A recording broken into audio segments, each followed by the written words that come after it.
Hello friends, आप सभी का हमारे यूट्यूब चैनल होम टेक्नो में स्वागत है। और आज हम बहुत ही इम्पोर्टेंट विषय पे बात करने वाले हैं जो आज बहुत ही महत्वपूर्ण है। अभी कुछ दिन पहले से ही हमने देखा कि भारत के पूर्वी इलाके में तूफान आम्फान का कहर मचा हुआ था, और आज की डेट में अभी तूफान निसर्ग का भी हमारे पश्चिमी छोर पे बहुत ज़्यादा शोर मच रहा है। तो इसीलिए हमने सोचा कि ऐसे समय पे जो तटीय क्षेत्रों में जो रह रहे हैं उनके लिए क्या किया जा सकता है, उनके लिए क्या गाइडलाइंस हो सकती है। तो हमने इसी तरह से कुछ गाइडलाइंस आज सेट की है और जो हमें इस आपातकालीन समय में बहुत ही कारगर साबित होने वाली है। तो चलिए देखते हैं कि हमें तूफान से पहले, तूफान के समय और तूफान जाने के बाद हमें क्या करना चाहिए। अगर हम घर में हैं या घर के बाहर हैं तब भी हमें क्या करना चाहिए, इन सभी चीज़ों का एक हमने लिस्ट बनाई है, उसको देखते हैं। पहले हम देखेंगे तूफान आने से पहले हमें क्या करना चाहिए कि ऐसी आपातकालीन स्थिति में हमें किस तरह से तैयार होना चाहिए। तो सबसे पहला काम है कि हमें सरकारी सूत्रों से जब इंफॉर्मेशन मिलती है तो उस समय हमें ध्यान देना चाहिए, और बाकी जो भी अफवाहें फैल रही है उनके ऊपर ध्यान नहीं देना चाहिए। जो कुछ भी हमें सरकारी अथॉरिटीज़ जो हमें बताती हैं उनके ऊपर ही सिर्फ हमें ध्यान देना चाहिए।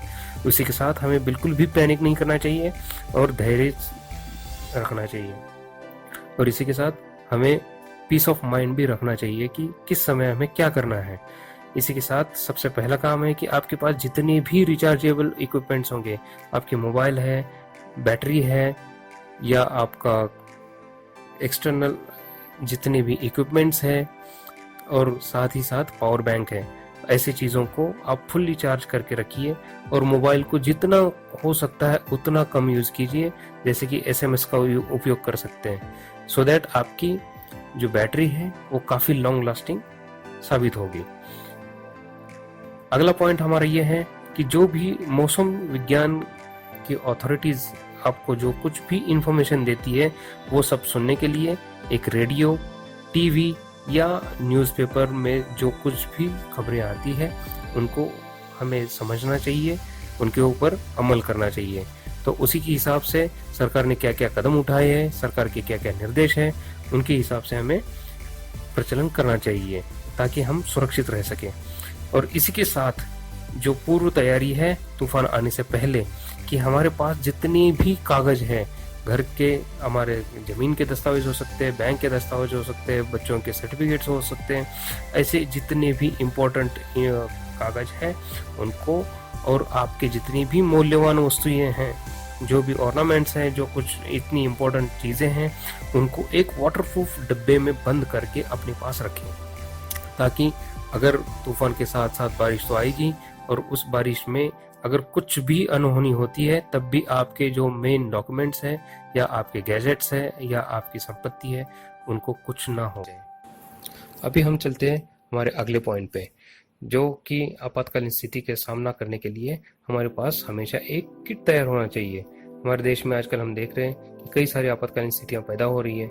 ऐसे कंडीशन में क्या है कि हमारे पास एक किट हमेशा के लिए तैयार होना चाहिए, जिसके साथ एक बैग हो, पानी की बोतल रखने के लिए एक जेरी कैन हो, एक ट्रांजिस्टर या रेडियो हो, और फर्स्ट एड किट जिसमें आपातकालीन कंडीशन के लिए हमारे पास कुछ जेनरिक मेडिसिन हो, टॉर्च हो, और खाने पीने की सुविधा उपलब्ध कराने के लिए कुछ न कुछ चीज़ें अवश्य हो।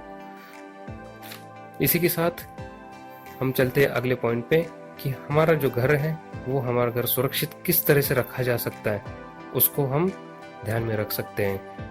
और हमें ये करना चाहिए कि तूफान आने से पहले हमारे घर में जितनी भी नुकीली चीज़ें हैं या धारदार चीज़ें हैं उनको हमें सुरक्षित जगह पे रखना चाहिए, कि इन केस अगर तूफान आता है तो उस तूफान के साथ साथ ये चीज़ें उड़कर किसी और के पास ना चले जाए और उसको क्षति ना पहुंचे। इसी के साथ हम चलते हैं अगले पॉइंट पे, जो बहुत ही इम्पोर्टेंट है कि हमारे घर में अगर कोई भी कैटल्स है या पालतू जानवर है तो उनका हम कैसे प्रबंध करें। तो ऐसे समय पे तूफान आने से पहले या सुरक्षित स्थान पे निकलने से पहले हमारा कर्तव्य यह बनता है कि उनकी भी सुरक्षा हमें देखनी चाहिए। तो इसी समय पे या तो अगर इतना पॉसिबल है तो आप अपने साथ पालतू जानवरों को सुरक्षित स्थान पर लेके जा सकते हैं। और अगर ये नहीं संभव है तो उनको रस्सी से खोल दें ताकि वो अपनी सुरक्षा के लिए अपना सुरक्षित स्थान ढूंढ लें। अभी कुछ स्पेशल इंस्ट्रक्शंस हमने डिज़ाइन की है जो कि फिशरमैन के लिए है। मछुआरे भाई हमारे समुद्र में कई दूर तक चले जाते हैं जहाँ पे ना मोबाइल का टावर होता है ना कहीं कुछ होता है। तो ऐसे समय पे सरकार के जो भी निर्देश हैं उनको सुनने के लिए उनके पास एक ही साधन होता है, वो है रेडियो। तो रेडियो के साथ साथ उनके पास कुछ अतिरिक्त बैटरीज भी होनी चाहिए कि इन केस अगर बैटरी खत्म हो जाए तो भी उसको रिप्लेस करके वो सरकार के निर्देश सुन सकते हैं। उसी के साथ उनके लिए एक ये भी निर्देश काम हो सकता है कि अपनी जितनी भी बोट है वो अपनी अपनी सुरक्षित जगहों पे बांध कर रख दें और खुद अपनी सुरक्षित जगह पे चले जाएं। और सबसे महत्वपूर्ण बात यह होती है कि जब भी ऐसे कुछ निर्देश दिए जाएं तो हमें समुद्र में नहीं जाना चाहिए और किसी भी अनहोनी का शिकार नहीं बनना है। इसी के साथ हम अगले पॉइंट पे चलते हैं कि जब भी साइक्लोन या तूफान आ जाए तो उस समय हमें क्या करना चाहिए। तो ऐसे समय पे अगर मान लीजिए अब तूफान अपने यहाँ पे आ ही गया है तो ऐसे समय पे हमें करना है कि जितनी भी इलेक्ट्रिकल इक्विपमेंट्स हमारे घर में लगे हुए हैं जैसे कि फ़ैन है, टीवी है, कूलर है, फ्रिज है और कंप्यूटर है, कई सारी चीज़ें जितनी भी स्विचेस हैं हमें बंद करके रखना चाहिए ताकि अगर ये तूफान हमारे यहाँ पे आता है और उसके बाद अगर कुछ अनहोनी होती है तो इलेक्ट्रिसिटी पानी के साथ में कहीं और भी क्षति ना पहुँचाए।